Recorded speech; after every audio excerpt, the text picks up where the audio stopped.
आप में से कितनों ने बिल गेट्स के बारे में सुना है? बिल गेट्स का नाम सुना है? सबने सुना है।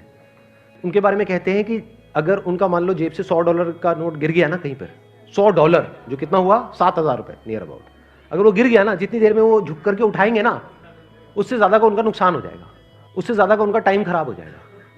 ये उनकी कैलकुलेशन है, आपके लिए नहीं है। तो कहीं आपका भी 2000 का पत्ता गिर जाए, मेरा टाइम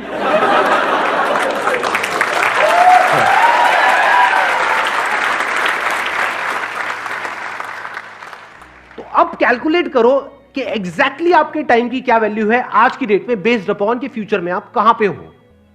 लाख रुपए महीना हो गया, जिसके लिए आप मानो आप महीने में 25 दिन काम करने वाले हो, 4-5 दिन छुट्टी उट्टी के हटा देते हैं, तो एक दिन की आपकी कितनी वैल्यू हो गई? 4,000 रुपए हो गई। दिन में 8 घंटे आप काम करने वाले हो, तो 1 घंटे की कितनी वैल्यू हो गई?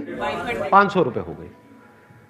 तो आपको ये फंडा बिल्कुल क्लियर होना चाहिए कि आज की डेट में आपके जो टाइम की वैल्यू है वो 500 रुपए घंटा है।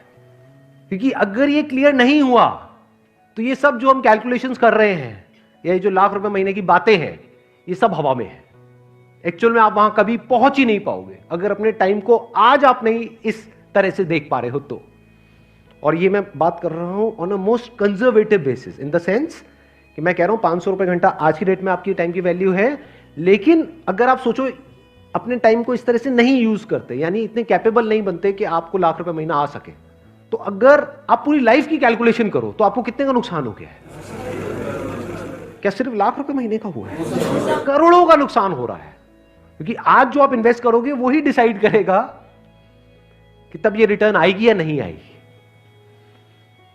तो 500 रुपए घंटा आज की डेट में आपके टाइम की वैल्यू है। एक दिन की वैल्यू आज की डेट में आपकी 4,000 रुपए की है। अगर इस तरह से आप सोचने लग जाओ और इसको लिख करके लगा दो अपने घर में कहीं पे अलमीरा के अंदर, यहां वहां ये वो, कि this is the value of my time, कि अगर मैंने एक पूरा दिन आज वेस्ट किया अपना तो मेरा कितने का नुकसान हो गया? 4,000 रुपए का। इस तरह से अगर आप देखने लग जाओ ना तो अंदर से एक सेंस ऑफ अर्जेंसी आ जाती है लाइफ के अंदर। चीजें प्रोक्रास्टिनेट होनी बंद हो जाती है, कल पे डालना बिल्कुल बंद हो जाएगा। कल पे आप डाल ही नहीं सकते क्योंकि आपको एक्चुअल में समझ आ रहा है मेरे टाइम की क्या वैल्यू है। मैंने अपने पहले भी सेशन में ये बात बोली थी, आज दोबारा से बोलूंगा क्योंकि ये बात समझनी बहुत इंपॉर्टेंट है। 90% से ज्यादा लोग लाइफ में इसलिए नहीं फेल होते हैं कि वो बहुत बड़ा सोचते हैं और उसको अचीव नहीं कर पाते हैं। वो इसलिए फेल होते हैं क्योंकि वो बहुत छोटा सोचते हैं और उसको अचीव कर लेते हैं।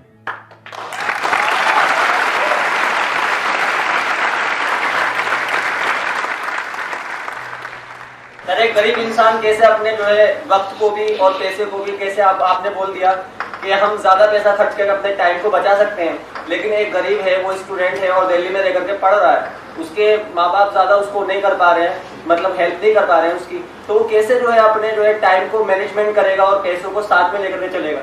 सवाल यहां पर गरीब और अमीर का नहीं है, सवाल है शॉर्ट टर्म विजन और लॉन्ग टर्म विजन का। क्या पास्ट में ऐसे लोग हुए हैं इस दुनिया में जो जिस भी डेफिनेशन को आप गरीब बोल रहे हो, जो उससे भी बहुत नीचे के लेवल पे थे और आज इस लेवल पे हैं कि कोई सपने में भी नहीं सोच सकता? तो ये गरीब और अमीर बीच में कहां से आ गया? गरीब के लिए भी 24 घंटे हैं और अमीर के लिए भी। एग्जैक्टली, बल्कि it is a level playing field. ध्यान से समझना, पैसे के वे में it is not a level playing field. क्योंकि पैसे के वे में तो एक अमीर के पास में मान लो पीछे से 10 करोड़ है और यहां से जिसको आप गरीब कह रहे हो मान लो उसके पास में कुछ भी नहीं है, तो वो लेवल प्लेइंग फील्ड नहीं है in terms of money. But in terms of time it is a level playing field, क्योंकि उसके पास भी 24 घंटे है, उसके पास भी 24 घंटे है। चाहे वो अमीर का बेटा है चाहे गरीब का बेटा है, अगर अपने इस 24 घंटे को अच्छे से यूज नहीं करेगा, मान लो बहुत अमीर का बेटा है और इस 24 घंटे को अच्छे से यूज नहीं करेगा, उल्टे सीधे कामों में टाइम खराब करेगा, तो जो है वो भी सब जाएगा और जाता ही है लोगों का। सो ध्यान से समझना, it is a level playing field. क्योंकि अगर ये टाइम की वैल्यू आज आपको समझ आ गई और आप एक गरीब बैकग्राउंड से भी हो तो फ्यूचर में आप बहुत अमीर हो जाओगे।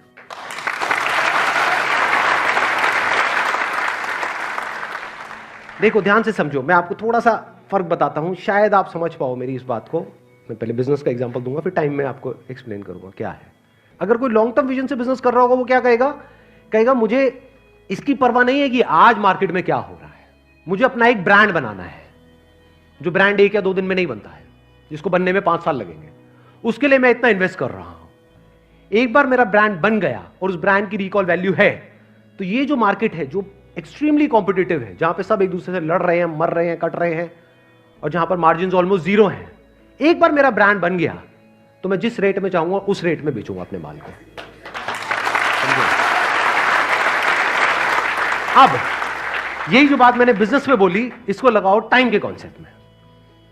एक तरीका क्या है कि जैसे अभी सब अपने टाइम को यूज कर रहे हैं, बल्कि यूज क्या कहूंगा, मिस यूज कर रहे हैं। Majority of people they are not using there time, they are just misusing there their. Time आप भी भेड़ चाल में उसी तरह से अपने टाइम को मिस यूज करो। दूसरा है, आप ब्रांड के बारे में सोचो। वहां पर तो ब्रांड कोई प्रोडक्ट है या कोई सर्विस है, यहां पर ब्रांड क्या है? आप खुद। एग्जैक्टली किसने बोला ये? Let's give big hand for all these people. अगर अपने टाइम को ढंग से यूज करोगे, अनलाइक अदर पीपल, तो क्या आप आने वाले 10 साल बाद खुद अपने आप में एक ब्रांड नहीं बन जाओगे? यानी मान लो आप कहीं पे जॉब कर रहे हो, तो एक तो ये है कि आप जॉब के लिए धक्के खा रहे हो और जो सारा कंट्रोल है वो एम्प्लॉयर के हाथ में है। एक है आप खुद कुछ इतने एक्स्ट्राऑर्डिनरी बन गए हो कि एम्प्लॉयर्स आपके पीछे भाग रहे हैं। इसी को तो ब्रांड बोलेंगे, कि सब चाहते हैं कि आप उनकी कंपनी में आओ। अब आप चूज करोगे कि आपको कब जाना है, कहां जाना है और कितने टाइम तक काम करना है, किसके साथ रहना है, किसको छोड़ना है, अपनी टर्म्स पे। इसी को तो ब्रांड बोलेंगे। क्या जॉब में ऐसे लोग होते हैं? नहीं होते हैं।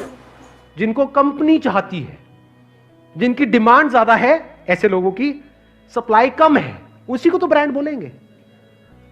और कब आप ब्रांड बन पाओगे? जब आज अपने टाइम की वैल्यू समझ जाओगे, बेस्ड अपॉन कि 10 साल बाद आपको क्या अचीव करना है। क्योंकि अगर पूरा दिन वेस्ट हुआ, तो अभी हमने जो कैलकुलेशन करी थी उसके अकॉर्डिंग कितना हुआ? 4000 रुपए का आपको नुकसान हो गया।